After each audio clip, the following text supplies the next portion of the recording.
আসসালামু আলাইকুম। আমন্ত্রণ জানাচ্ছি জাগো টিভিতে। আপনাদের সাথে আছি মমতাজ শাহিন রুম্পা। শুরুতেই জানাবো আপডেট। ইরান চুক্তিতে নেতানিয়াহু এখন ট্রাম্পের বলির পাঁঠা, সিএনএন এর বিস্ফোরক প্রতিবেদন। ইরান সংলাপের মাধ্যমে নয়, ক্ষেপণাস্ত্রের মাধ্যমে ছাড় আদায় করে পার্লামেন্ট স্পিকার মোহাম্মদ বাঘের গালিবাফের হুঙ্কার। হরমুজে চলছে গোলাগুলি, আকস্মিক মিসাইল ছুড়ল ইরান। নো অবরোধ প্রত্যাহার ও হরমুজ প্রণালী উন্মুক্তের ঘোষণা ট্রাম্পের। বিশ্বে আমরা বৈধতা হারানোর মুখোমুখি হচ্ছে নেতানিয়াহু। আল আকসার তত্ত্বাবধান থেকে জর্ডানকে সরাতে কাজ করছে যুক্তরাষ্ট্র, ইসরায়েল। বিশ্বমঞ্চে পাকিস্তানকে এক ঘরে করতে গিয়ে উল্টো বিপাকে ভারত, আল জাজিরা বিশ্লেষণ। ইরান যুদ্ধের পরাজয় ঢাকতে কিউবায় হামলা চালাতে প্রস্তুত আমেরিকা, ট্রাম্পের নির্দেশের অপেক্ষা। এবার বিস্তারিত। ইরান চুক্তিতে নেতানিয়াহু এখন ট্রাম্পের বলির পাঁঠা। মার্কিন সংবাদ মাধ্যম সিএনএন এক বিস্ফোরক প্রতিবেদন প্রকাশ করে। সিএনএন এর রিপোর্টে বলা হয়েছে, ইসরায়েলি ও আমেরিকান যুদ্ধ বিমানগুলো 28 ফেব্রুয়ারি যখন একযোগে ইরানে হামলা চালায়, তখন প্রেসিডেন্ট ডোনাল্ড ট্রাম্প এবং প্রধানমন্ত্রী নেতানিয়াহু একে অপরের ঐতিহাসিক সিদ্ধান্ত উদযাপন করেন। নেতানিয়াহু বলেন, দুই দেশের মধ্যে জোটের আগে কখনো এতটা ঘনিষ্ঠ ছিল না। 3 মাস পর সেই যৌথ সামরিক অভিযান এখন আমেরিকার নেতৃত্বাধীন কূটনৈতিক প্রক্রিয়ায় শেষ হতে চলেছে বলে মনে হচ্ছে। নেতানিয়াহু এখন নিজেকে অনেকটাই কোণঠাসা অবস্থায় দেখতে পাচ্ছেন। এমন পরিস্থিতিতেও ট্রাম্পের প্রকাশ্যে সমালোচনা করা থেকে বিরত থেকেছেন ইসরায়েলি প্রধানমন্ত্রী। কিন্তু ইসরায়েলি সূত্রগুলো সিএনএন কে বলছে, রুদ্ধদ্বার বৈঠকে তিনি স্বীকার করেছেন যে যুদ্ধ শেষ করার জন্য যুক্তরাষ্ট্র ইরান আলোচনার ফলাফলের উপর ইসরায়েলের প্রভাব নেই বললেই চলে। এপ্রিলে প্রাথমিক যুদ্ধবিরতি ঘোষণার পর থেকে নেতানিয়াহু বারবার ট্রাম্পকে পূর্ণাঙ্গ সামরিক অভিযান পুনরায় শুরু করার জন্য চাপ দিয়েছেন এবং যুক্তি দিয়েছেন যে ধারাবাহিক চাপ এখনো ইরানি শাসনের পতনের কারণ হতে পারে। কিন্তু হোয়াইট হাউস বিপরীত দিকে অগ্রসর হয়েছে বলে মনে হচ্ছে সূত্র মতে। নেতানিয়াহু উদ্বিগ্ন যে আসন্ন চুক্তিটি ইসরায়েলের মূল উদ্বেগগুলো, যেমন ইরানের সমৃদ্ধ ইউরেনিয়ামের মজুদ, তাদের ব্যালিস্টিক ক্ষেপণাস্ত্র কর্মসূচি এবং আঞ্চলিক প্রক্সি নেটওয়ার্ককে অনেকাংশে অমীমাংসিত রেখে দেবে এবং একই সাথে তেহরানের ওপর অর্থনৈতিক চাপ কমে আসবে। আর এমনটি হলে ইরানের সম্পূর্ণ জয় অর্জিত হবে। একজন ইসরায়েলি কর্মকর্তা সিএনএন কে বলে, প্রকৃত উদ্বেগ রয়েছে যে ট্রাম্প একটি খারাপ অন্তর্বর্তীকালীন চুক্তিতে সন্তুষ্ট থাকবেন। যদি এটি এমন একটি চুক্তি হয় যেখানে ইউরেনিয়াম সত্যি অপসারণ করা হবে তবে ভালো, কিন্তু যদি এটি কেবল অভিপ্রায়ের একটি বিবৃতি হয় তবে ইরানিরা আমেরিকানদের সাথে চালাকি করতে পারে এবং শেষ পর্যন্ত ইউরেনিয়াম অপসারণ নাও করতে পারে। এক কর্মকর্তা বলেছেন, নেতানিয়াহু ইরান সরকারের পতন ত্বরান্বিত করতে ইরানের তেল স্থাপনাগুলোতে হামলা চালানোর জন্য চাপ দিয়েছেন। ওই কর্মকর্তা বলেন, ইরানের বন্দরগুলোর উপর থেকে মার্কিন অবরোধ তুলে নেওয়া হলে এবং তা বিশেষ করে যদি তা কোনো খারাপ চুক্তির অংশ হিসেবে করা হয় তবে তা খুবই খারাপ হবে এবং ইরান সরকারকে তা উল্লেখযোগ্যভাবে শক্তিশালী করবে। আরেকটি ইসরায়েলি সূত্র আরো সরাসরিভাবে সিএনএন কে বলছে, ট্রাম্প যখন আমাদের বলির পাঠা বানান তখন এমনটাই মনে হয়। আরেকটি বড় বাধা হলো লেবানন।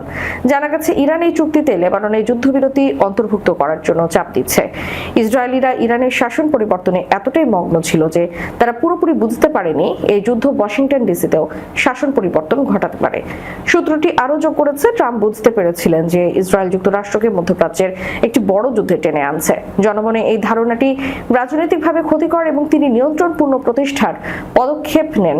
ট্রাম্প দেখলেন যে নেতানিয়াহু তার কুকুরকে নাড়াচ্ছে, এই ধারণাটি তাকে শেষ করে দিচ্ছে। তাই তাকে দেখাতে হতো যে তিনি সবকিছু নিয়ন্ত্রক। এই প্রথমবার নয় যে ট্রাম্প হঠাৎ করে নেতানিয়াহুর কোনো যুদ্ধ শেষ করে দিয়েছেন।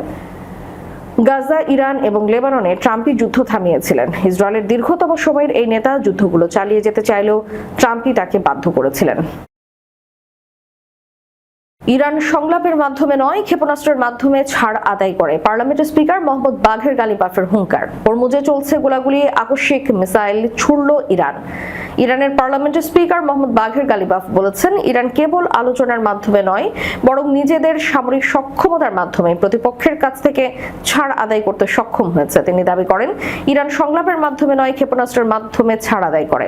সামাজিক যোগাযোগ মাধ্যম এক্সে প্রকাশিত এক বিবৃতিতে ইরানের শীর্ষ এই আলোচক বলেন, আলোচনায় আমরা কেবল তাদের বোঝাই। একই সঙ্গে তিনি জোর দিয়ে বলেন, ইরান প্রতিশ্রুতি বা মৌখিক আশ্বাসে বিশ্বাস করে না। তার ভাষায়, আমরা নিশ্চয়তা বা কথায় বিশ্বাস করি না, কাজই হলো মাপকাঠি। অপরপক্ষ পদক্ষেপ নেওয়ার আগে কোনো পদক্ষেপ নেওয়া হবে না। গালিবাফ আরও বলেন, যে কোনো চুক্তির প্রকৃত সফলতা নির্ভর করে সেই পক্ষের ওপর যারা চুক্তির পরের দিন থেকে এই সম্ভাব্য সংঘাতের জন্য আরো ভালোভাবে প্রস্তুত থাকে। এদিকে হঠাৎ করেই ইরানের সশস্ত্র বাহিনী নির্দিষ্ট লক্ষ্যবস্তুকে টার্গেট করে মিসাইল ছুড়েছে। আজ এই তথ্য জানিয়েছে ইরানের একাধিক সংবাদ মাধ্যম। বার্তা সংস্থা রয়টার্স জানিয়েছে, ইরানি বাহিনী দেশটির দক্ষিণাঞ্চলীয় অঞ্চল থেকে ছুড়েছে, তবে এই মিসাইলের টার্গেট কি ছিল সেটি জানা যায়নি। দেশটির আধা সরকারি বার্তা সংস্থা তাসনিম নিউজ জানিয়েছে, হরমুজ প্রণালী থেকে গোলাগুলির শব্দ শোনা যাচ্ছে। হরমুজে থাকা জাহাজকে সতর্কতা দিতে এসব গুলি ছোড়া হয়েছে বলে উল্লেখ করেছে তারা। নৌ অবরোধ প্রত্যাহার ও হরমুজ প্রণালী উন্মুক্তের ঘোষণা ট্রাম্পের। যুক্তরাষ্ট্র ইরানের মধ্যে চলমান তীব্র উত্তেজনার পারদ কিছুটা নামিয়ে আনতে ইরানের বন্দরগুলোর উপর আরোপিত মার্কিন নৌ অবরোধ তুলে নেওয়ার ঘোষণা দিয়েছেন মার্কিন প্রেসিডেন্ট ডোনাল্ড ট্রাম্প। একই সঙ্গে কৌশলগতভাবে অত্যন্ত গুরুত্বপূর্ণ জলপথ হরমুজ প্রণালী উভয় দিক থেকে আন্তর্জাতিক জাহাজ চলাচলের জন্য সম্পূর্ণ উন্মুক্ত করা হবে বলেও জানান তিনি। নিজের সামাজিক যোগাযোগ মাধ্যম ট্রুথ সোশ্যালে দেওয়া এক পোস্টে সম্ভাব্য যুক্তরাষ্ট্র ইরান চুক্তির রূপরেখা হিসেবে বেশ কয়েকটি কঠোর শর্তের কথা প্রকাশ করেন ট্রাম্প। ট্রুথ সোশ্যালে দেওয়া ট্রাম্পের শর্ত অনুযায়ী সম্ভাব্য এই শান্তি চুক্তি কার্যকর করতে হলে ইরানকে কখনোই পরমাণু অস্ত্র তৈরি না করার সুনির্দিষ্ট স্থায়ী অঙ্গীকার করতে হবে। এর পাশাপাশি হরমুজ প্রণালীতে কোনো ধরনের টোল বা অতিরিক্ত মাশুল ছাড়াই উভয় দিক থেকে আন্তর্জাতিক বাণিজ্য তৈরির এবং নিরাপদ যাতায়াত নিশ্চিত করতে হবে। ট্রাম্প তার পোস্টে আরো উল্লেখ করেন, এই নৌপথে যদি কোনো সামুদ্রিক মাইন থেকে থাকে তবে তা দ্রুততম সময়ের মধ্যে অপসারণ করতে হবে। মার্কিন নৌবাহিনী ইতোমধ্যে সেখানে অভিযান চালিয়ে অনেক মাইন বিস্ফোরণের মাধ্যমে সফলভাবে ধ্বংস করেছে বলেও তিনি দাবি করেন। মার্কিন প্রেসিডেন্ট তার বার্তায় আশ্বাস দিয়ে বলেন, ইরানের বন্দরগুলোর উপর আমেরিকার যে কড়া নৌ অবরোধ রয়েছে তা খুব শিগগিরই পুরোপুরি প্রত্যাহার করে নেওয়া হবে। এর ফলে বর্তমানে জলসীমায় আটকে থাকা পণ্যবাহী ও বাণিজ্যিক জাহাজগুলো কোনো বাধা ছাড়াই যার যার নিজ নিজ গন্তব্যে ফিরে যাওয়ার সুযোগ পাবে। পাশাপাশি ট্রাম্প একটি চাঞ্চল্যকর দাবি করে বলেন, প্রায় 11 মাস আগে মার্কিন অত্যাধুনিক B-2 বোমারু বিমানের নিখুঁত হামলায় ক্ষতিগ্রস্ত ইরানের ভূগর্ভস্থ খনি থেকে সমৃদ্ধ ইউরেনিয়াম উদ্ধার করা হবে। পরবর্তীতে আন্তর্জাতিক পরমাণু শক্তি সংস্থার প্রত্যক্ষ সহযোগিতায় সেই ইউরেনিয়াম সম্পূর্ণ ধ্বংস করা হবে বলেও তিনি জানান। বিশ্বে আমরা বৈধতা হারানোর মুখোমুখি হচ্ছি, এমনই দাবি করেছেন নেতানিয়াহু। ইসরায়েলের প্রধানমন্ত্রী বেনিয়ামিন নেতানিয়াহু দাবি করেছেন, বিশ্বের বহু স্থানে ইসরায়েলকে অবৈধ বা নৈতিকভাবে দেখলেও ভারতে দেশটির প্রতি ব্যাপক সমর্থন রয়েছে। বৃহস্পতিবার পশ্চিম তীরের একটি সম্মেলনে বক্তব্য দিতে গিয়ে তিনি ভারতকে ইসরায়েলের বিশেষ বন্ধু হিসেবে উল্লেখ করেন। নেতানিয়াহু বলেন, বিশ্বের অনেক জায়গায় আমরা বৈধতা সংকট বা ডেলিটিমাইজেশনের মুখে পড়ি, কিন্তু ভারতে নয়। ইসরায়েলকে ভারত অন্ধভাবে সমর্থন করে, সত্যি অন্ধভাবে। তিনি আরো বলেন, আমার মনে হয় বিশ্বের অন্য যে কোনো দেশের তুলনায় ভারত থেকে সবচেয়ে বেশি অনুসারী ইসরায়েলের। এর আগেও নেতানিয়াহু ভারতের নিজের জনপ্রিয়তা নিয়ে মন্তব্য করেছিলেন। 2018 সালে স্ত্রী সারা নেতানিয়াহুকে নিয়ে ভারত সফরে স্মৃতিচারণ করে তিনি সেটিকে লাভ ফেস্ট বা ভালোবাসার উৎসব বলে অভিহিত করেন। সেই সময় তিনি দাবি করেছিলেন, ভারতীয়দের মধ্যে ইসরায়েলের প্রতি অসাধারণ শ্রদ্ধাবোধ রয়েছে। মার্কিন সংবাদ মাধ্যম CBS নিউজের জনপ্রিয় অনুষ্ঠান 60 মিনিটসে দেওয়া এক সাক্ষাৎকারে নেতানিয়াহু বলেন, এখনো এমন কিছু জায়গা আছে যেখানে ইসরায়েলকে সম্মান করা হয়। ভারতের জনসংখ্যা 140 কোটির বেশি এবং সেখানে ইসরায়েল খুব জনপ্রিয়। প্রধানমন্ত্রী নরেন্দ্র মোদীকে এখানে অত্যন্ত আন্তরিকভাবে স্বাগত জানানো হয়েছিল। আমিও স্ত্রীকে নিয়ে ভারতে গিয়েছিলাম, সেটি ছিল এক ধরনের ভালোবাসার উৎসব। এদিকে সাম্প্রতিক জরিপে দেখা গেছে, বিশেষ করে যুক্তরাষ্ট্রে ইসরায়েলের জনপ্রিয়তা কমেছে। পিউ রিসার্চ সেন্টারের এপ্রিল মাসে প্রকাশিত এক জরিপ অনুযায়ী যুক্তরাষ্ট্রের 60% প্রাপ্তবয়স্ক নাগরিক ইসরায়েল সম্পর্কে নেতিবাচক ধারণা পোষণ করেন। গত বছরে হার ছিল 53%। একই জরিপে দেখা যায়, বৈশ্বিক বিষয়ে সঠিক সিদ্ধান্ত নেওয়ার ক্ষেত্রে নেতানিয়াহুর উপর আস্থা নেই বা খুব কম আস্থা রয়েছে এমন মত দিয়েছেন 59% মার্কিন নাগরিক। গত বছরের হার ছিল 52%। আল-আকসার তত্ত্বাবধান থেকে জর্ডানকে সরাতে কাজ করছে যুক্তরাষ্ট্র ইসরায়েল। জেরুজালেমের ঐতিহাসিক আল-আকসা মসজিদ কমপ্লেক্সের তদারকি থেকে জর্ডানকে সরাতে যুক্তরাষ্ট্র ইসরায়েল সক্রিয়ভাবে কাজ করছে বলে খবর পাওয়া গেছে। মুসলিমদের এই পবিত্র স্থানটির ব্যবস্থাপনা ইসরায়েলি স্বার্থের অনুকূলে নিয়ে আসার জন্য একটি নতুন চুক্তি বা ব্যবস্থার চেষ্টা চলছে। যুক্তরাজ্য ভিত্তিক সংবাদ মাধ্যম লিডস্টাই একাধিক সূত্রের বরাতে এই চাঞ্চল্যকর তথ্য জানায়। প্রতিবেদনে বলা হয়, যুক্তরাষ্ট্রের প্রেসিডেন্ট ডোনাল্ড ট্রাম্পের জামাতা জরেড কুশনার এবং ইসরায়েলের নিযুক্ত মার্কিন রাষ্ট্রদূত মাইক হাকাবি এই পরিকল্পনার পেছনে মূল ভূমিকা রেখেছেন। নতুন খসড়া অনুযায়ী জর্ডান সমর্থিত ইসলামিক ওয়াকফ এর কর্তৃত্ব আকস্মিকভাবে অবসান ঘটিয়ে ইসরায়েল সরকারের অধীনে একটি নতুন সংস্থা গঠন করা হবে।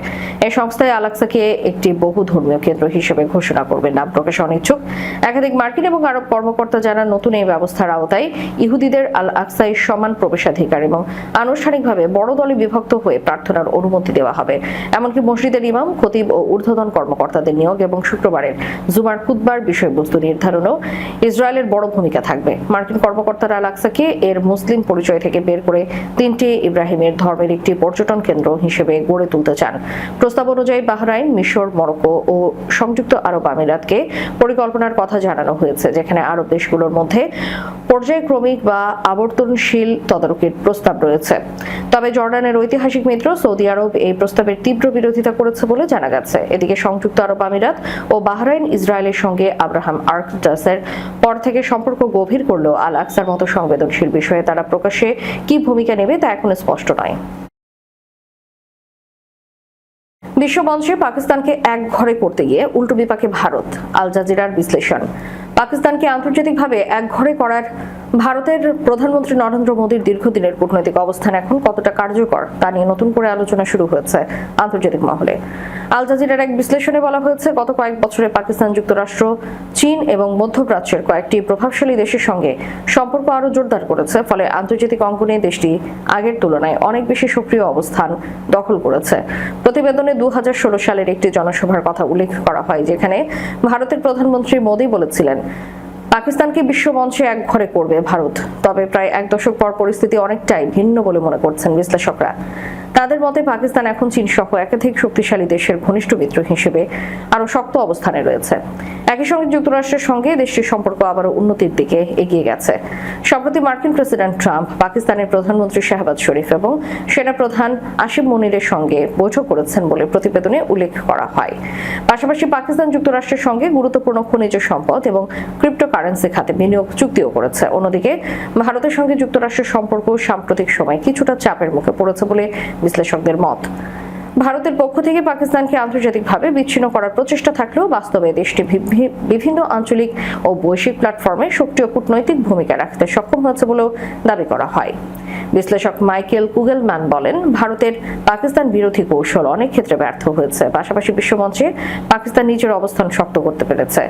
তিনি আরো বলেন, সাম্প্রতিক সংঘাত ও তথ্যযুদ্ধেও পাকিস্তান আন্তর্জাতিক জনমত গঠনে উল্লেখযোগ্যভাবে সফল হয়েছে।